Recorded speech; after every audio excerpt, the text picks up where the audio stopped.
Warahmatullahi wabarakatuh. Kembali lagi sama saya Mursal, ada di channel Mursal Sembako. Hari ini kita akan bahas tentang berapa sih keuntungan di toko sembako itu per rencengnya.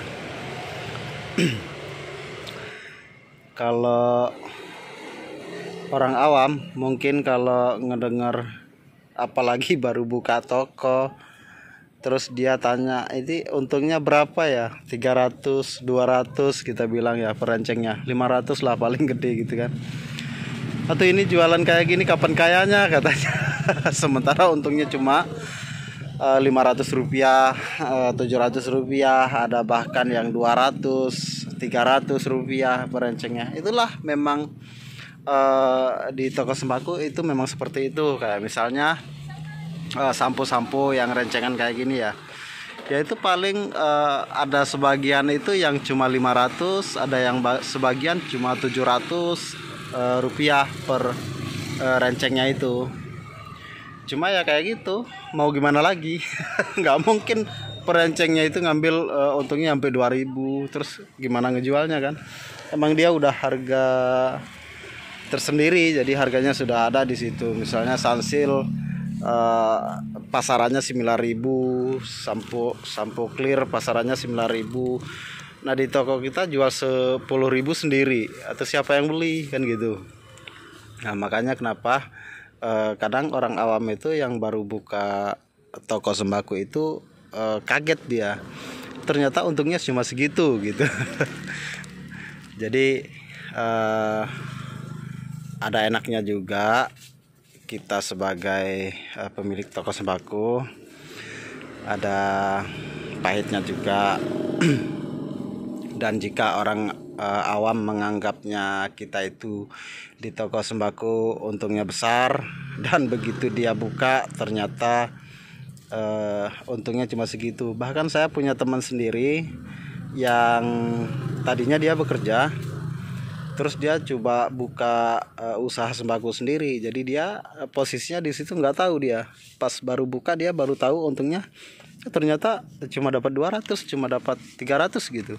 Dan akhirnya dia mundur.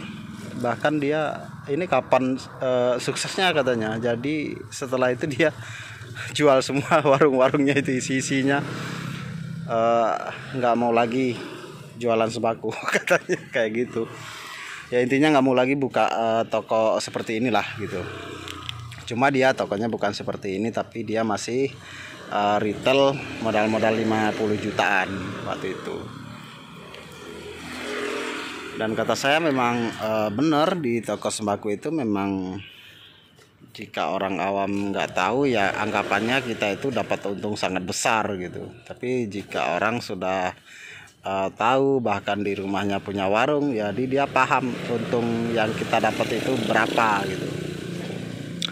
Dan itulah kenyataannya. Cuma ya untuk operasional kita, walaupun cuma dapatnya 500, 700, bahkan ada yang 200, tapi ya kita usahakan memperbanyak item barang, karena hanya itu kan cara yang bisa menutupi operasional kita, atau setidaknya kita mendapatkan keuntungan. Ya pertama yaitu harus memperbanyak item barang, ya setidaknya masuklah dalam kali-kalian kita. Semakin banyak barang kan penjualan kita ya semakin banyak juga, bisa jadi.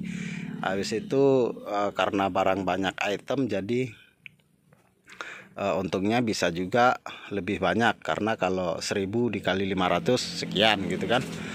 Nah kalau barang cuma 100 dikali 500 ya cuma segitu gitu. Jadi perbedaannya yaitu kita mengelola yang dari 100 mata barang, gimana caranya biar bisa 1000 item barang. Kalau bisa lebih dari itu, nah dari situlah kita mendapatkan kelebihan. Dan yang kedua, kita juga semakin lama jualan, semakin punya pengalaman. Kita tahu sendiri harga pasaran berapa. Bahkan toko kita juga jika sudah lama yang menawarkan barang pun semakin banyak, walaupun itu secara cash, tapi kan harganya beda-beda. Dan kita juga jika dalam keadaan harga cash seperti itu, apalagi orang menawarkan barangnya, ya kita bisa nego harga. Nah, kadang-kadang kita dari situ mendapatkan kelebihan untung, karena membeli barang dengan harga murah lalu menjualnya dengan harga yang sama ataupun bisa dibilang dengan harga pasaran. Ya emang begitu. Dan yang ketiga itu adalah omset toko. Gimana caranya biar toko itu mendapatkan omset semakin lama semakin besar gitu, semakin naik, yaitu tadi jika kita menerapkan dengan harga pasaran ataupun harganya tidak terlalu tinggi, dari satu pelanggan bisa kedua pelanggan, dan mereka lah yang menyampaikan lewat omongan mungkin ke tetangganya ataupun ke saudara-saudaranya, bisa jadi itu yang membuat toko kita naik omset karena bertambahnya pelanggan.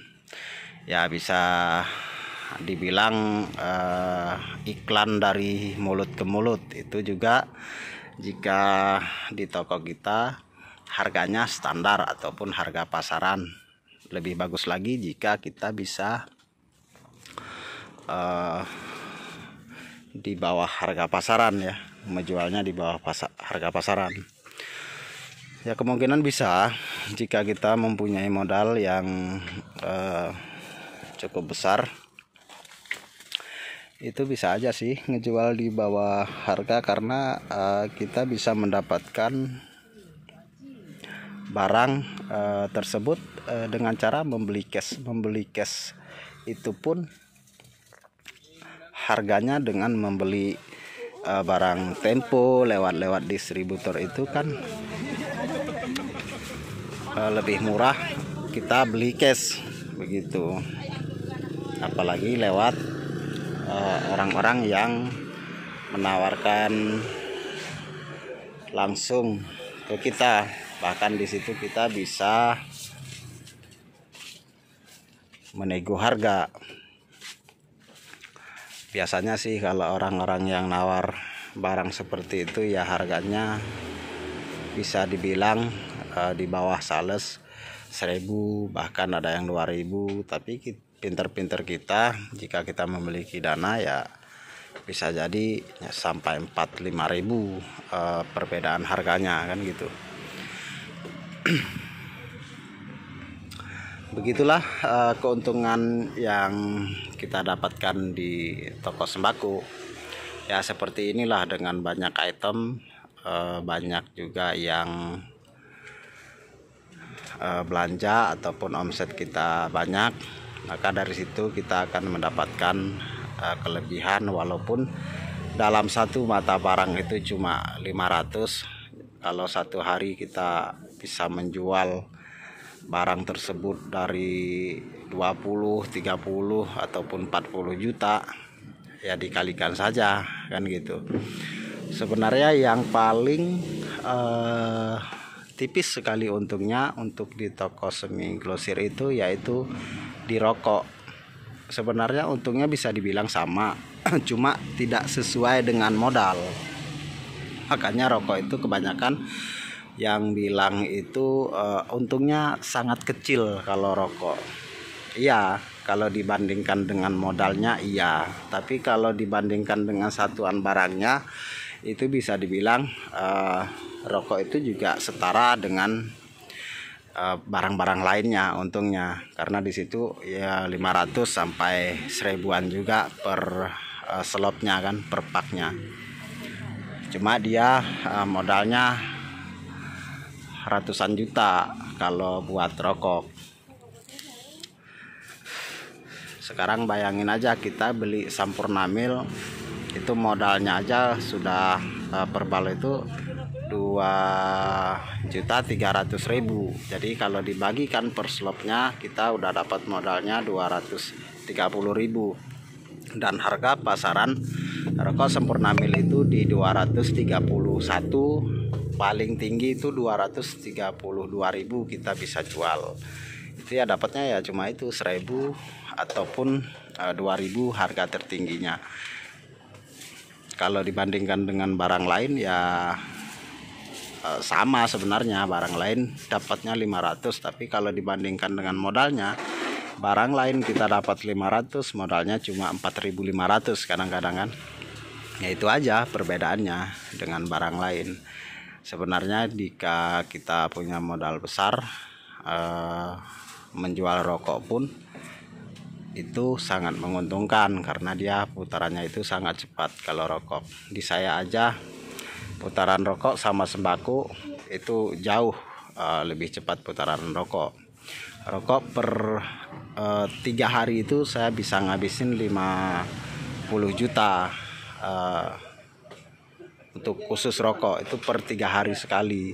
Jadi saya 3 hari sekali itu belanja rokok sekitar 50-an juta. Sementara dari omset yang kita jual di toko itu, misalnya kita satu hari dapat omset 30 ataupun 35 juta, ya berarti yang 20 jutanya itu rokok.